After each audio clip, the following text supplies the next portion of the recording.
I do get nervous when I post, not as often as I used to. When you're able to be first out of the gate with a position, it can often inspire other people to come and join along, and that can be one of the most impactful things in politics, really. Hello, Vanity Fair. This is Congresswoman Alexandria Ocasio-Cortez, and this is everything I do in a day. I am an aspiring morning person. I want to be a morning person. I'll do my best to be a morning person, but I find that I stay up late. I do a lot of my thinking late at night and work late at night, but I wish I was one of those 4 a.m., go for a jog, happy as a clam. During COVID, I admit I've become something of a night owl, so I'll get up between 7 and 8 a.m. Usually my dog is like really cozied up. He's Little Spoon. I'll usually have 5 to 10 text messages waiting for me, sent at all points of the night. I try to trim down on email as much as possible, and so it's usually texts, Slack messages. I can be a little bad when it comes to social media use. Sometimes I'll check it right after I wake up. I've been trying not to do that so much though. If it's alternate side parking in New York City, I put on my pants and some warm clothes and I go move the car. I actually just got a car, and I'm really lucky that I have not gotten a parking ticket in the last 2 weeks, but about 2 days or maybe the day after I got my car, I did get pulled over for making a right on 23rd Street when I wasn't supposed to, but I got a warning, so that was good. If I'm lucky enough to not need to head outside right away, I'll make a cup of coffee in my greca.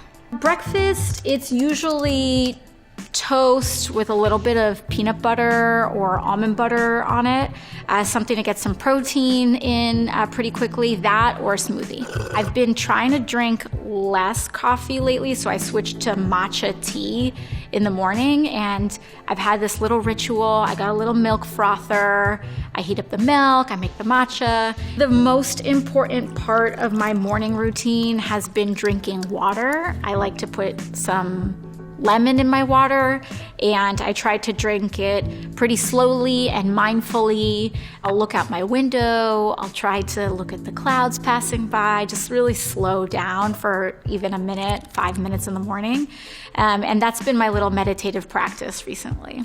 I will wash my face, put on some vitamin C, moisturize, and throw on some sunscreen. I will go get dressed, read through some news. Safari's my news app. I go to the New York Times, I'll check the Washington Post, I'll look at long-form articles in places like The Atlantic, and then I look at some other kind of less mainstream news outlets, New Republic, In These Times, etc. I've been trying to stay away from the phone a little bit, but I do pull up my phone and I look at my calendar for the day, and then I'm usually out the door by 9:30 in the morning.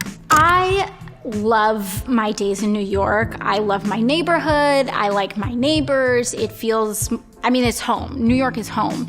So it's definitely more comfortable in New York, but DC is beautiful, and I love seeing my colleagues in person. Here at home, I'll wake up and I may have a press hit that day, I may have things that I have to film, or I walk to my office. If I'm in DC, my first order of business is a committee hearing. I'll walk over to the Capitol for an oversight committee hearing or a financial services hearing. A committee hearing that starts at 10 a.m. can last till 1 p.m. with a break, and then oftentimes after that, Congress will call votes. And so I'll have to prepare, I have to read through my votes and what we're kind of deciding on that day, and then I'll head over and run to the Capitol and cast my first vote of the day. My breaks, if I get them, are kind of rotate throughout the day. So pretty much wherever there's a pocket between maybe an interview and an internal meeting. Sometimes it's 11 a.m., sometimes it's 3 p.m., sometimes I don't get a break at all. Sometimes I have a break and then it ends up getting filled up with a meeting. So it's really any time between meetings that I can squeeze in a little break, that's when it happens. For me, there's no regular set schedule. Lately, it's been Zoom, Zoom, Zoom, Zoom, and Zoom. But I will also be heading team meetings internally preparing and doing research for upcoming hearings, talking through and workshopping legislation that we're trying to roll out, and also talking to other candidates for office and see how we can support other progressive folks to be able to run for office and be successful. A lot of what I and how I prioritize has to do with what my community is prioritizing and asking for in a given moment. That also requires a lot of flexibility, and sometimes I will have to move things around in order to address an issue, whether it's police brutality or whether it's taking out a stance on climate change. So much of it, and my job is responsive to what the public and what our communities and people need. Work never really stops. As a member of Congress, you have to be on call 24/7, especially for rapid response in breaking news. You have to kind of set hard rules for yourself, even though there's no off. So I try to be done with work by 6 p.m., knowing that there will be plenty of times that I'll be working till 7, 8, 10 o'clock at night. And so really the key to that kind of a demanding schedule, I think, is flexibility. I do my own tweets, I do my own Instagram, but we do have a team that helps with Facebook because that's a little bit more writing intensive. Sometimes my day is so busy that I don't get a chance to look at things until the end of the day, and I'll look through and try to catch up on a few things. I'll generally just kind of intersperse and see if there's anything that we either need to respond to or that we should be speaking about.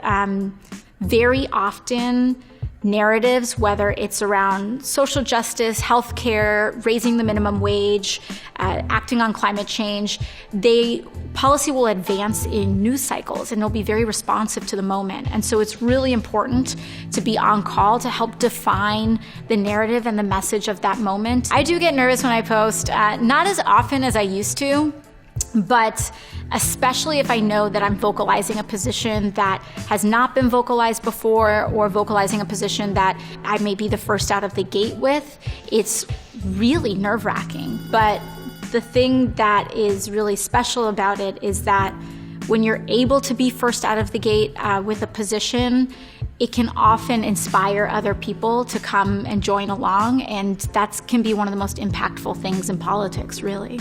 So if it's a light night and I'm lucky and I'm done by 6, maybe I'll be able to go out to dinner with my partner or with some friends. I'll take Deco, my dog, out for a nice long walk in the community, and we'll come back later in the evening as I kind of do my whole self-care routine. I'll wash my face again. I'll get ready for the evening. I've been developing a habit of really awful reality television to just totally unplug at night. It's been actually pretty successful in helping me forget about everything that's going on. I've been watching Selling Sunset lately. Around 10 p.m., I'll check if there's any other breaking news that has kind of hit, if there's anything that I need to kind of brace during the day, because very often if I walk out in the Capitol in the morning, there'll be reporters asking me about a development that may have happened at 1 a.m. or midnight the night before. You kind of have to intermittently check, and so I'll check around 10 o'clock at night, or sometimes a development will happen late at night, and I'll kind of check in, make sure if it needs to be responded to right now or if it can wait until the morning. We try to have our phone off before getting into bed. I'm a little more successful in DC, where I have a separate alarm clock. In New York, I have to get another alarm clock. And so I have found that when we're able to put away our phones before bed, it's a lot more relaxing. You're able to help yourself a lot more. But I've definitely been caught in some late night news cycles, and that's just, it is what it is. I'll brush my teeth. I'll change my Invisalign, I'll wash my face, put on like an active, and then I will moisturize my face and go to bed.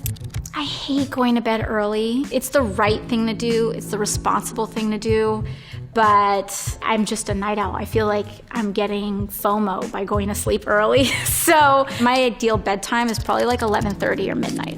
I'm a pretty good sleeper. When I'm out, I'm done, and I am asleep until I wake up in the morning. Thank you so much, Vanity Fair. That's everything I do in a day.